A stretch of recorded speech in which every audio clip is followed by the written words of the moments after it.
press on, that I may know him. He's looking forward when he shall know the Lord as he is known, face to face. But everyone who has that hope in him, he does the same right now. Lord, I want to know you more and more right now.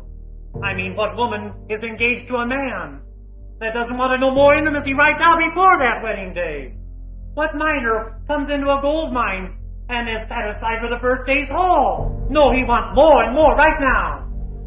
Paul says that I may know him. Now keep in mind, we're talking about pressing on from what? Paul, didn't you know the Lord? Oh yes. But I want to know him more. Didn't you have the power of the resurrection? Yes, I want more. The power of the resurrection. He was always talking about this power. The kingdom of God does not consist in words, but in power. I labor, striving according to his power, which mighty works in me.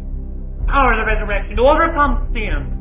You see, when an airplane, when it loses power, it starts going down. The gravity starts overtaking it, and the plane goes down. When the power comes back, then it's able to overcome the force, the pull of gravity.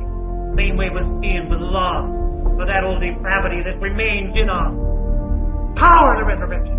Paul says, that's what I need. That's what I long for. That's what I press on for. Yes, right now. The power to say yes, and the power to say no. The power to keep my mouth shut. The power to not retaliate, not take into account a wrong suffered. The power to control my mind, my mental thought. The power to get out of bed, to study the Bible, rise up and pray. You know, it is ridiculous, isn't it, for us to pray, Lord, lead me not into temptation, and then turn right around and put ourselves in the place of temptation. Paul, what did you press on with? With what attitude?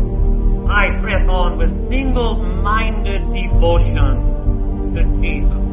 I count it all loss to gain Christ. Rutherford says, put a low value on everything else but Christ. And that Paul did. He says it's rubbish compared to this surpassing value. I count it all lost that I may gain Christ.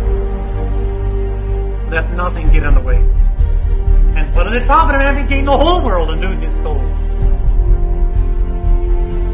We ought to be gripped with the realization that we're not there yet. We haven't made it to heaven yet. We still got ground to take. We still got a race to run. We've come this far, but we can't look back at other runners. We can't look back at the ground we've covered. You're sure to be hindered or destroyed.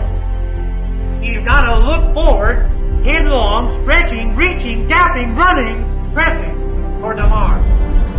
All the way to the end. Or do you think that you have pretty well seen all that God has had for you? Remember godly men like Job, like Daniel, like Ezekiel, like John the Apostle. When God came to these godly men and revealed himself in a fuller way, they were like dead men. What have we seen of God? It could be compared to a grain of sand on the whole seashore. We've but seen the fringes of his waves. Much reason to press on.